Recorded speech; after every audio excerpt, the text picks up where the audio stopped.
entertainment feed community, wagwan. We're there once again on the Monday, blazing Mondays. Nice piece of sunny day. Still, we're there once again with the NT News, the topics, the updates. Wanna know the drill? Let us get to the topics. That is dancehall artist Beenie Man arriving in Curacao. As you see on screen, the entertainer received a warm welcome.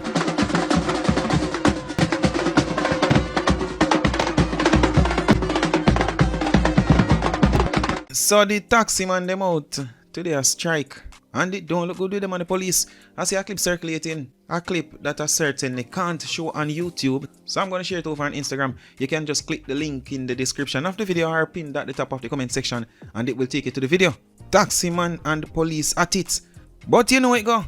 Vybz basically put a ban on PPV operators. Some say it's for the best, some say it makes sense, but strike a go on. Vybz think it's premature and unnecessary. Not just that, he also wonders if the strike is politically motivated.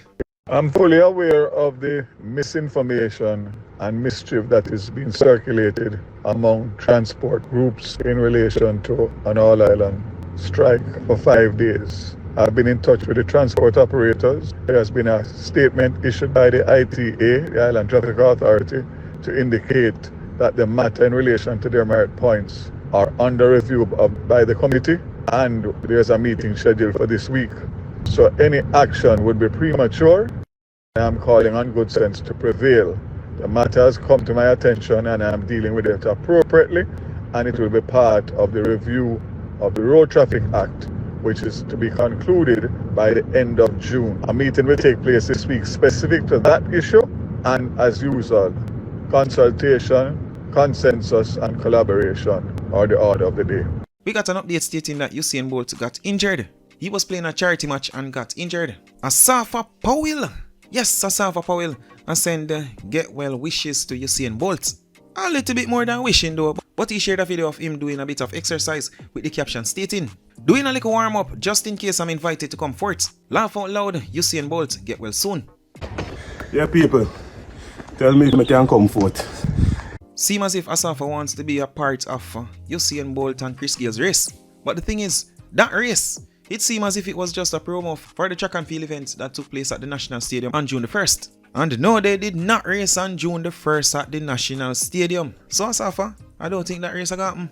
Or maybe, just maybe, Asafa want to do back a little bit of running. Professionally, of course. But speaking about coming out of retirement, Puma offer Usain Bolt a big contract to come out of retirement. Usain Bolt's longtime coach and close friend, Glenn Mills, told him not to do it. Well done, coach. Why Puma want to call Usain Bolt out of retirement? To put his legacy at risk? I don't know. Still Nation, state your thoughts on that. We're moving on.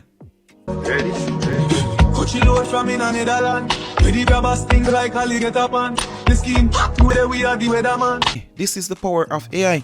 Of course, Miss Paula Lewin, she herself isn't actually dancing. With AI tools, it is possible. Nation, update on Vybz Kartel and co-accused appeal. Courtesy of Nationwide News, Sean Storm cites Sir P in affidavit arguing against possibility of fair trial. Attorneys representing Sean Storm Campbell are attempting to argue their client will be unable to get a fair retrial. The attorneys have tendered an affidavit on Campbell's behalf, which points to coverage of video blogger Sir P of the popular Politics Watch YouTube channel. The affidavit makes the arguments that the bloggers with no journalistic training have colored public perception of the matter. The matter came up in the retrial hearing in the Court of Appeal this morning. Campbell's sister, Sean Storm's sister, Campbell's sister's affidavit says Jamaica's jury system cannot possibly empanel an impartial jury. His family says they also don't have the money to facilitate another retrial in what's described as an unjust system. Acting Director of Public Prosecutions, Claudette Thompson, says those are arguments and pleadings and should not be allowed in the affidavits. However, the court did not accept the acting DPP's objections. Justice McDonald Bishop allowed the arguments to stand in the affidavits as they are. The judge says they reserve the right to revisit any preliminary ruling on the DPP's objections. The hearing is continuing at this hour. What about Vybz Kartel though? Well, more updates courtesy of Nationwide. Liquor Vybz, My Father's Art wouldn't survive a retrial. The Court of Appeal has struck out arguments from Vybz Kartel's family, claiming the popular entertainer cannot stand a retrial on health grounds. The arguments were filed in an affidavit. Kartel's attorneys submitted an affidavit from the entertainer's son, Liquor Vybz, saying Kartel is sick Liquor Vybz, whose given name is Adisha Jaim Palmer, tried to make the case in an affidavit that his father's incarceration has had a negative effect on the family. The younger Palmer said his grandmother, Kartel's mother, Teresa Wilson Palmer, prays every night for her son. Justice McDonald Bishop ruled the argument amounted to hearsay. She also struck out claims that Kartel's art could not sustain a retrial. The presiding judge reasoned Adisha Jaim Palmer isn't in a position to definitely speak on that claim. And there is this from the Jamaica Cleaner. Court of Appeal seeks update from Supreme Court cases sent for retrial. The Court of Appeal is to request a report from the Supreme Court on cases sent back for retrial in the last 6 years. Justice Marva McDonald Bishop says how long retrials take to start is material to the Vybz Kartel case. We want to be fair, she said on Monday. Depending on the time that it takes to do a retrial.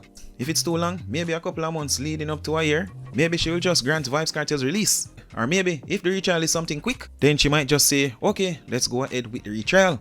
Ballerboy 412, according to him, from your cities, you know what's up, the lady I go give a retrial. Nation, this is me basically sharing every piece of update that we got leading up to the big decision. Today we primarily dealt with preliminary issues as it relates to fresh evidence and the admissibility of some of the affidavits. Tomorrow we begin the substantive hearing on the matter. Some of the information in some of the affidavits were struck out. Are you satisfied that the information that has been struck out is not in any way putting the appeal, the matter in jeopardy? Yes, we are satisfied, and if it is that while we're making the submissions we should take issue with any of those, I'm certain that we will raise them at the appropriate time. Were you in contact with Mr. Palmer before the hearing started this morning? Today? Yes. No, we did not have an opportunity to visit the lockups today as court began at 9:30 and usual admittance to the correctional facilities will begin at 10 a.m. What's his general state of mind as this hearing begins? Prior to today? Yes. Last we spoke, all of the appellants are eager to have their matter dealt with so that the issue of their freedom can finally be determined. They're eager to return to society and to their families.